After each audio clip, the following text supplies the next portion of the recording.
In a significant statement made ahead of the 2023 Assembly elections, Chief Minister and NPP National President Conrad Sangma has predicted a split in the Trinamool Congress (TMC), saying that many MLAs will soon be joining NPP and other political parties in the state.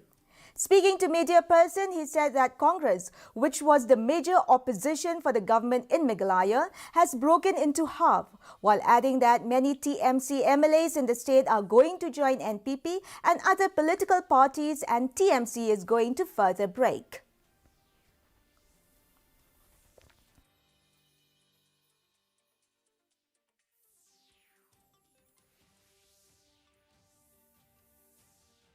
The trust and the confidence of the people that the united opposition is not there is already making a doubt in the people's mind that whether this opposition parties can actually perform or not, because they are not united anymore.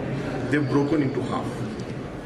Number two, after the TMC and Congress broke into half, the TMC is further breaking into another half within themselves.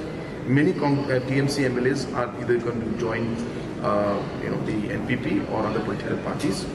And that will happen soon. I don't want to talk about it now. So TMC is going to further break.